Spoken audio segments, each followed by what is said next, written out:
It reads like a story out of a John le Carre novel. Spies, a killer, secret messages. Those are just some of the components that brought hostages home who were being held by Vladimir Putin in Russian jails. Per reports, the turning point came in late June when a group of CIA officers sat with their Russian counterparts in an unnamed Middle Eastern capital to hammer out final details for a swap. The deal on the table: 24 prisoners sitting in jails in Russia, the U.S., and scattered across Europe would be up for grabs. That got both sides to yes. In the end, that secured the release of Wall Street Journal reporter Evan Gershkovich, former Marine Paul Whelan, and 14 other Americans, Russians, and Europeans. One of the Russians freed from a German jail had been convicted of killing a Chechen separatist and had been hailed by Putin as a, quote, patriot.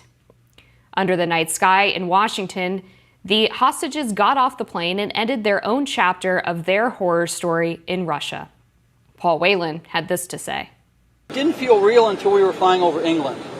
I'm a British citizen, Irish citizen, Canadian, and American. So as we came over England and I looked down, that's when it became real. We flew over Ireland, then Canada, and into America, and then I knew I was home. So getting off the plane, seeing the president, the vice president, that was nice. It was a good homecoming. So looking forward to seeing my family down here and just recuperating from 5 years, 7 months, and 5 days of just absolute nonsense by the Russian government. Meanwhile, the intricate negotiations led to a huge victory for Biden and his administration. Taking a dig at his former opponent, Donald Trump, this is what Biden had to say. President Trump has said repeatedly that he could have gotten the hostages out without giving anything in exchange. What do you say to that? What do you say to President Trump now? Former president. Why didn't he do it when he was president? Now that the dust is settling, there are some people who are critical about how the deal was struck and believe that it could actually spur Russia to take more hostages. With us now to unpack all of this is Peter Doran, an adjunct senior fellow with the Foundation for Defense of Democracies. Peter, thank you so much for joining us. Set the scene for us a little bit. Obviously, it's great news that these hostages came home. There is a little bit of a discrepancy here in the swap, though, in terms of who was returned in exchange for these hostages. How much of a concern is it that this could incentivize future hostage taking?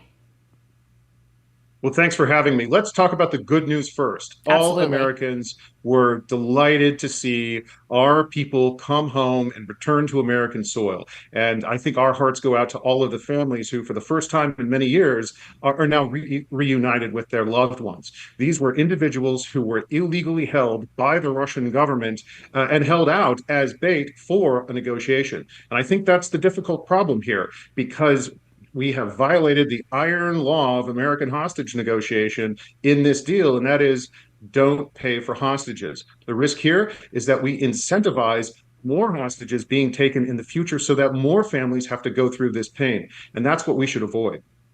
But Peter, just a light pushback here.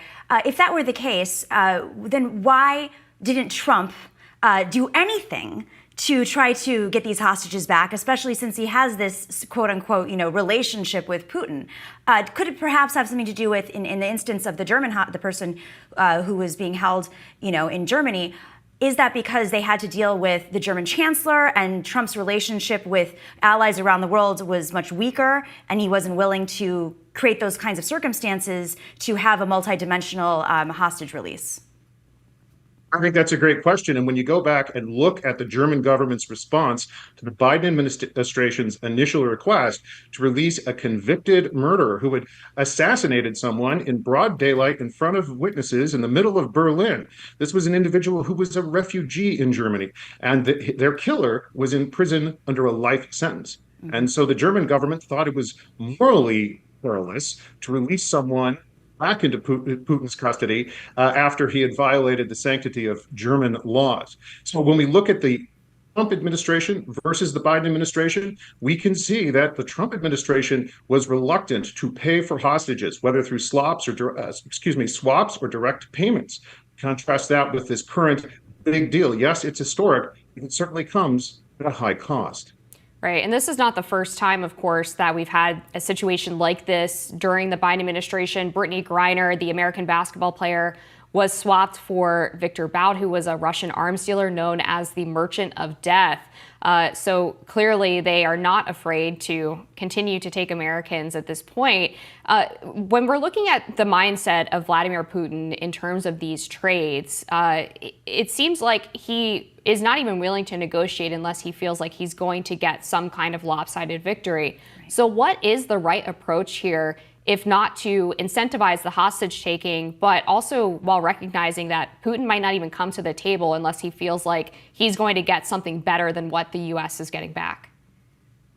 Well, I think you hit the nail on the head. Remember, Vladimir Putin has a very specific negotiating philosophy. It is zero sum, and that philosophy is I win, you lose. If I succeed, you must get the worst part of this deal. The reason Putin agreed to this swap, this exchange, is because he believed that he got a better deal than what he was giving up, than what the Americans were giving. So we have to be very cautious here. And remember, Vladimir Putin perceives an element of weakness in this swap, and he has pounced.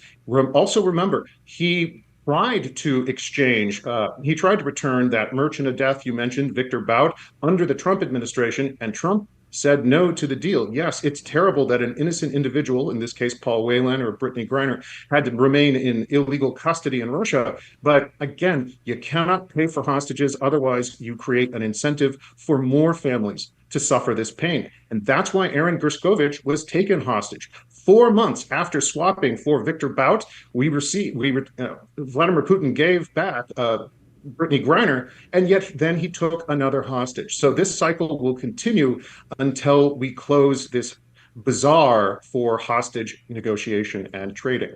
It seems like this is somewhat a PR stunt for him, and even with Donald Trump, his unwillingness to negotiate was a strongman play, and they're two strongmen playing off of each other. But behind the scenes, there must be something much more complex. I mean, without speculating, obviously we were not in the room between the negotiations, but is there a chance that whatever intelligence these spies that we've released and criminals that we've released back to Russia, would they have information that just may already be in the hands of Russia? Like, there's nothing that we're losing here in terms of incredible intelligence that could put us at risk as a country.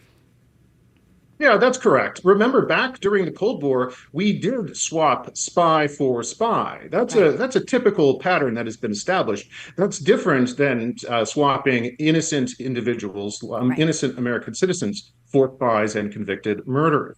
Also remember, this is a political coup for Vladimir Putin. He is a former Russian spy himself, and his message back home in Russia is, look at me, I'm the leader, I return our spies from abroad. So this is a major victory for Putin, and again, it comes at a high cost for the United States.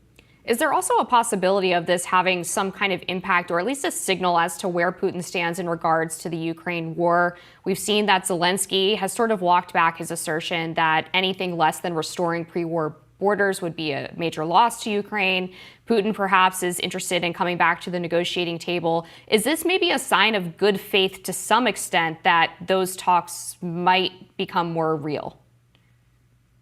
A lot of people in the last 24 hours have been grasping for a bigger story here in the hopes that this could be the beginning of a thaw in, say, U.S. Russian relations, or the beginning of a détente, an easing of tensions between Moscow and Washington. Unfortunately, the facts don't bear that out. In fact, there is barely any relationship at all, and Putin is running circles around us at this point. I don't see this as an opening. If anything, I see this as one additional story and a very long trail of tears related to the taking of American hostages abroad. Can you tell us a little bit more about how the negotiations came about? We know that Germany was involved, but there's been extensive reporting on just how complicated this was. This wasn't, as you said, there's barely a relationship, if any relationship, between Putin and the Biden administration at this point. So who does have that relationship? How do they have those conversations? Well, we actually benefit from the Wall Street Journal's own dedicated reporting on this topic. And I would point out the original deal was designed to free Alexei Navalny. Remember, he was the leading Russian political opposition figure. He went back to Russia in an act of bravery, you could say. He was promptly taken prisoner, and he died in February in a Siberian jail. That destroyed a lot of the planning and preparation for this deal that has been in the works for many months, if not more, over a year. The original deal was essentially to swap Putin's assassin in Germany for the freeing of Alexei Navalny. Once he died, everything got scattered and both sides had to renegotiate the terms of this arrangement. So again, the death of Navalny was tragic for sure, and it is very sad that he was not also returned.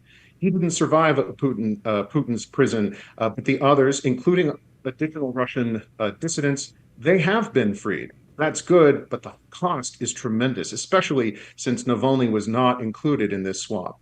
Certainly. Well, Peter Doran, thank you so much for joining us on Rising this morning. We appreciate your insight. Thank you very much.